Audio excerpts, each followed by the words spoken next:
Ma'am अभी इसकी delivery हुई है 5-6-7 दिन पहले, लेकिन इसका बच्चा नहीं रोता, लेकिन इतनी ये रोती है, कभी यहाँ दर्द कभी वहाँ दर्द, कभी ये कभी वो, ये रोती ही रहती है, पता नहीं क्यों। देखिए, हार्मोनल बैलेंस के कारण बहुत सारे मरीजों को मानसिक रूप से परेशानी का सामना करना पड़ता है।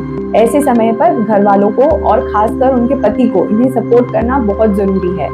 आप इसे इनके नखरे मत समझिए या इसे एक परेशानी मानिए, जैसे कि कोई बीमारी होती है वैसे ही ये भी एक बीमारी है। अगर ये और ज्यादा बढ़ती है तो इन्हें मानसिक रूप की दवाई भी लेनी पड़ सकती है। हम तो इन्हें बिल्कुल भी काम नहीं करने दे रहे हैं, ये और इनका बच्चा 30-40 दिन से बिल्कुल बिस्तर में खाना पीना सब टाइम से दे रहे हैं, बिल्कुल भी नहीं। हमारे खाने में जैसे तोरई है, कद्दू है, दूध दलिया है, ये सब देते हैं हमारे यहाँ। क्योंकि देखिए, यही तो आपकी गलती है। आप मरीज को मरीज जैसा फील कराएंगे तो वो कैसे ठीक होगा, वो कैसे अपनी नॉर्मल रूटीन जिंदगी में वापस आएगा। 40 दिन के लिए अगर आप माँ और बच्चे को एक कमरे में बंद कर देंगे, उनका किसी से कांटेक्ट नहीं होगा, वो दिन भर बिस्तर पे पड़ी रहेगी, तो वो कभी अपने नॉर्मल जिंदगी में वापस नहीं आ पाएगी। सबसे पहले आपको क्या करना है, नॉर्मल डिलीवरी के 24 घंटे के बाद ही मरीज आराम से चल फिर सकता है। ऐसे में ब्लड सर्कुलेशन भी बढ़ता है और डीप वेन थ्रोम्बोसिस मतलब खून की गठान बनने से भी मरीज के अंदर बचती है।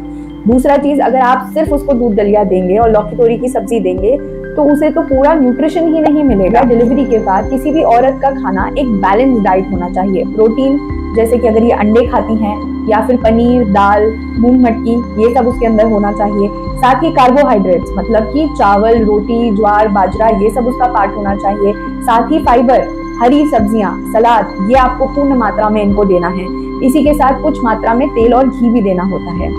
सबसे जरूरी बात यह है कि 2.5 से 3 लीटर पानी लेना इनके लिए बहुत महत्वपूर्ण है, क्योंकि वो प्रोलैक्टिन नाम के हार्मोन को, जो कि दूध निकालने में इनकी मदद करता है, उसको रेगुलेट करता है। और वो भी सिर्फ गर्म पानी नहीं देना है। डॉक्टर आपको ये कहते हैं आप पानी को उबालिए, उसे इन्फेक्शन से मुक्त कीजिए, उसे ठंडा करिए और फिर पिलाइए, क्योंकि अगर आप सिर्फ गर्म पानी देंगे ऐसे में भी मरीज पूरी तरीके से हाइड्रेशन नहीं ले पाएगी। और सिर्फ दूध मत दीजिए, दूध पीने से दूध निकलने का संबंध नहीं होता है। जैसे मैडम इसके अब 1-2 टाँके आए हैं। अब जैसे हमारे यहाँ बड़े बूढ़े कहते हैं नारियल का तेल लगा लो, सिकाई कर लो गर्म पानी की, ये सब नहीं करती है। क्योंकि देखिए, नारियल का तेल, सरसों का तेल, ये सब लगाना टाँकों के ऊपर सही नहीं है, क्योंकि अगर इनको इन्फेक्शन हो गया और उसमें से बदबू आने लगी तो इनकी जान पे भी बन सकती है। सबसे अच्छा ये होगा कि अपनी नीचे की जगह को स्वच्छ पानी से साफ करें और हमने जो ट्यूब दिया है वो दिन में 2 बार लगाएं।